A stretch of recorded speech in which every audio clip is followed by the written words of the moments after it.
enjoyed a story of 3 deserters who exploited standardized testing to have fun. I'm Dr. Emily Sherwood. If you're interested in entertaining school stories or in global policy and literacy education, please like and subscribe. So today I'm going to tell a story of 3 deserters who used the opportunity of a testing situation to get out of class. And this story may be kind of funny to you. Hope it's funny. Have changed certain details to de-identify, to make it where nobody knows who these students or teachers involved were, such as gender and place name and things like that, to protect the innocent and the guilty, because they're guilty people in this story.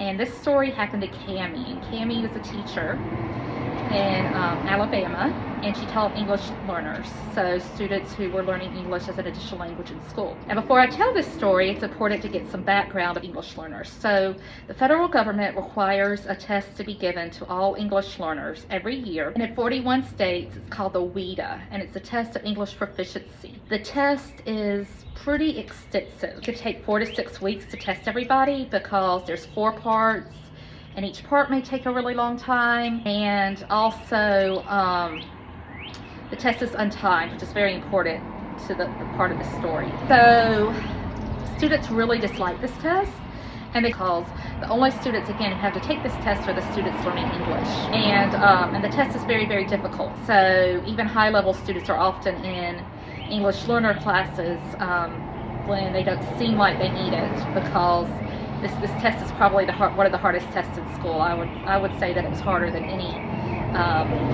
state standardized test that is given to all students. So that's the background of this story. So my friend Cammie was giving this test, and she was the only ESOL teacher in the school, and it was a very, very big job, and she had some health issues that year, so the test was taking a really long time. She was having to miss school some because she was having these health issues, and the kids were complaining, the teachers were complaining, everybody was not happy. The test takes that long. Now, she was actually able to do it in a fairly short amount of time compared when you think about all that was going through. The fact that she had to administer it all by herself, and some of the tests were individual. It was just a very trying time for both her and the students. So at this middle school, the students who were not testing during their ESOL class period would go to the gym, because you can only have so many students test. So if the students aren't testing that day, they would go to the gym and play during testing time. And Cammie set out a schedule of when everyone was testing, but teachers are super busy, and sometimes they don't see it, or sometimes things change. So one day, Cammie goes back to her room, and she's really exhausted after testing. She doesn't feel well. She spent all morning with students who didn't want to be there. And she goes back to the room and starts working on some things that she needed to do. And she's going to go back to test in, an hour from now. And the theater teacher pops her head in the door and says, "What are you doing?" She says, "I'm going back to my classroom. It's technically my planned period." And the theater teacher says, "Oh, well, my students told me that they were testing today and they wouldn't be in class. And yesterday they weren't in class, and the day before they weren't in class, and they said they were testing. Were they really testing?" And so Cammie looks back at her notes, and she says, "No, they weren't testing. They aren't on the schedule. They were in the gym, and they must have just decided to stay in the gym." The theater teacher is really irate. And so the 3 students involved, supported for the story, the 3 students involved are 3 very interesting and very different students. So there's Eddie, we'll call him Eddie, Eduardo, from El Salvador, and he's a really tough kid. He gets in trouble a lot. He's very street smart, and he's already been suspended 3 days this year for school for fighting and for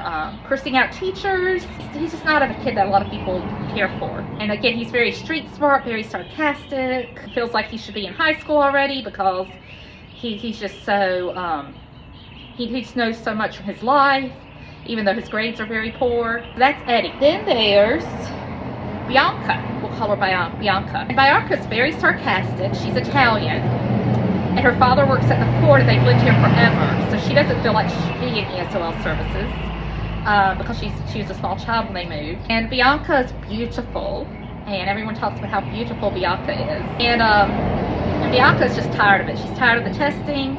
She's tired of having to deal with teachers, and she just doesn't want to have to deal that day. Then there's Yuli. Yuli's mother teaches Spanish at the high school. Yuli is Argentinian, and her family has been here a long time also. And everyone thinks of Yuli as being a really sweet, good kid. She no longer takes ESOL, but she's just on the cusp of placing out of services, which a lot of students are. They're what you call consultation services. But again, this test is so hard that she can't pass it, and so she's really discouraged and frustrated. And also, Yuli just wants to fit in. Her mother has a reputation of being really strict and mean, and a lot of people don't like her because they know how her mother is. And she also is just awkward. She's your typical awkward kid, a lot of acne.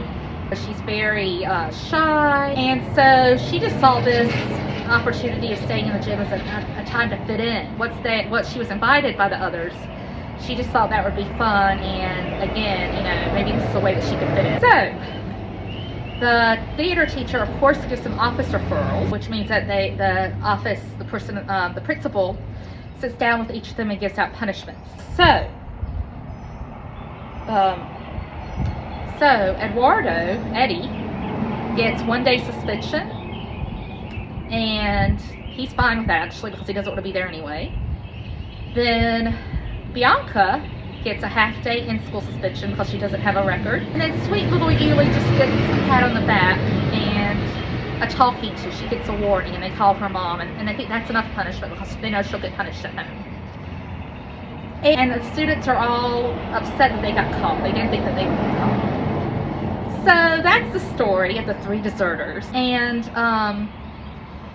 this story really illuminates a lot of problems with standardized testing, with English language education in general, and with schools in the United States. So the first problem is that they had to take this test and other students don't have to take it. It's not fair. And it's not. It's not fair that students who are learning English have to take this really hard test that could last up to a month. They miss their class time during that time. So if they are trying to learn English skills, all that just goes out the window. And they also miss other classes, and it is not fair. That's the first problem. And the students are very frustrated because it's such a hard test. And the teachers at the school don't understand why it's taking so long as well. The teachers at the school are frustrated with the ESOL teacher, even though it's not her fault, because they think that this test should already be over. But again, it's not, because it takes a really long time, and especially if the teacher's got personal things going on, may have to miss some school, it's going to take a long time. So that's one problem with standardized testing in the United States. Another problem is that specialist classes are not seen as being real classes.